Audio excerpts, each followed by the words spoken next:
হাই friends, আপোনালোক সকলোকে পুনৰবাৰ মোৰ ইউটিউব চেনেললৈ স্বাগতম জনাইছোঁ। আজি আকৌ এটা নতুন ৰেচিপি ব্লগ লৈ আপোনালোকৰ ওচৰত উপস্থিত হৈছোঁ। আহকচোন বাৰু আজিনো কি বনালোঁ আৰু কেনেদৰে বনালোঁ চাওঁ। আজি বনাবলৈ লৈছোঁ মাছৰ কণীৰ এটা ধুনীয়া ৰেচিপি। সেইটো হৈছে মাছৰ কণী কালিয়া। তাৰ কাৰণে এয়া মাছৰ কণী লৈছোঁ।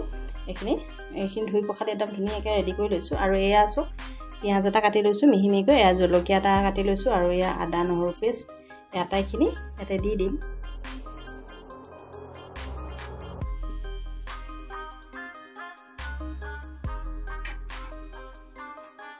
আৰু লগতে ইয়াত অকণমান হালধি দি দিম।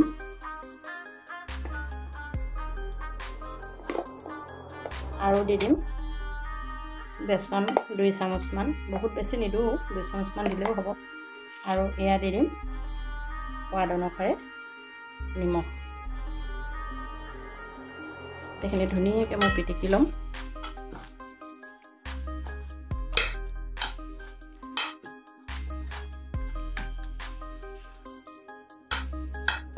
আৰু এইফালে মই লৈছোঁ এয়া এটা আলু কুটি লৈছোঁ অকণ টুকুৰা টুকুৰকৈ, আৰু এইখিনি মই কাটি দিয়া পানীত তিয়াই থৈছোঁ, নহ'লে কোলা কৰি যাব পাৰে। আৰু এইখিনি এতিয়া মই পূৰা ৰেডি কৰি লওঁ পিটিকি মেলি, তাৰপিছত পুনৰ দেখুৱাই আছোঁ। এতিয়া মই এইখিনি বনাবৰ কাৰণে গেছতে এখন কেৰাহী বহুৱাই দিলোঁ, আৰু ইয়াতে মই দি দিলোঁ মিঠাতেল। আৰু এতিয়া মই ইয়াতে এই আলু কেইটুকুৰা অকণমান ভাজি ল'ম।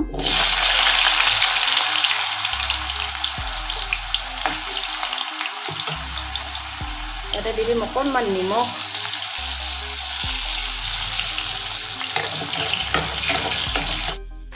এতিয়া আলুখিনি ফ্ৰাই কৰি লোৱা হৈ গৈছে। এতিয়া নমাই ল'ম।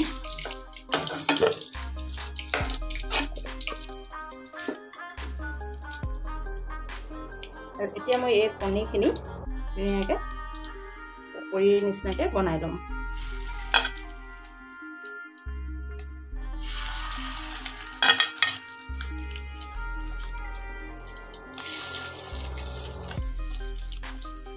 এই কণী মাছৰ কণী ভাজোঁতে সদায় সাৱধান হ'ব, যাতে এইখিনি অকণমান ওখৰে মানে চিটিকি পৰে এইখিনি, সেইকাৰণে অকণমান সাৱধান হ'ব। মাছৰ কণী সদায় মানে পকৰী বনালে বা এনেকৈ বনালে ভাজিলে সদায় ঢাকোনখন অকণমান ঢাকোন লগাই দিব, যাতে এইখিনি উফৰিলেও আপোনাৰ গাত নপৰে। এইখিনি মই ধুনীয়াকৈ আটাইখিনি মাছৰ কণী মই ধুনীয়াকৈ ভাজি লওঁ এনেকুৱা বৰ আকাৰত, তাৰপিছত আপোনালোকক দেখুৱাই আছোঁ। এতিয়া মই এই কালিয়া বনাবৰ কাৰণে এয়া মছলাখিনি মিক্সিত মাৰি লৈছোঁ। এইখিনি ইয়াতে মই দিছোঁ গোটা জিৰা, গোটা ধনিয়া, আৰু আদা নহৰু আৰু কেঁচা জলকীয়া, আৰু লগতে এটা পিঁয়াজ। এইখিনি মিক্সিত মাৰি লৈছোঁ। আপোনালোকে ইচ্ছা কৰিলে ইয়াত বিলাহী এটাও দিব পাৰে, মই কিন্তু বিলাহী দিয়া নাই। আৰু এতিয়া মই ইয়াতে দি দিম হালধি, আৰু লগতে দি দিম সোৱাদ অনুসাৰে নিমখ, আৰু দি দিম কালাৰৰ কাৰণে কাশ্মীৰী ৰেড চিলি পাউডাৰ। এতিয়া এই আটাইখিনি ধুনীয়াকৈ অকণমান ঘুটি ল'ম।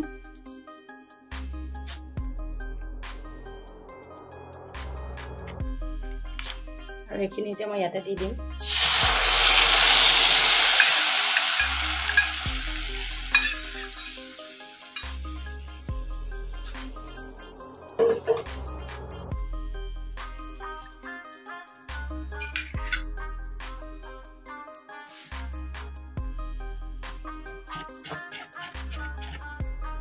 আৰু খুব ধুনীয়াকৈ মই উতলিবলৈ দিম।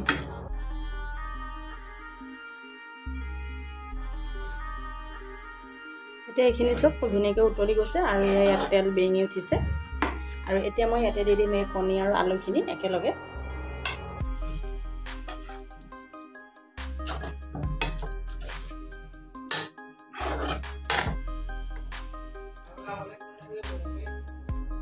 আৰু এইখিনি এতিয়া মই ঢাকোন লগাই সিজিবলৈ দিম।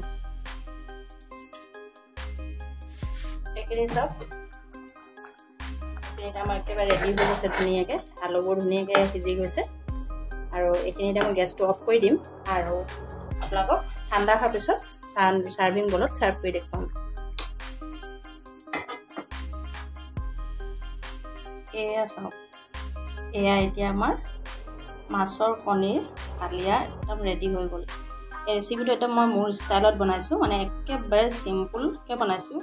কোনো ধৰণৰ বিশেষ মছলা বা এনেকুৱা বহুত কিবা কিবি দিয়া নাই।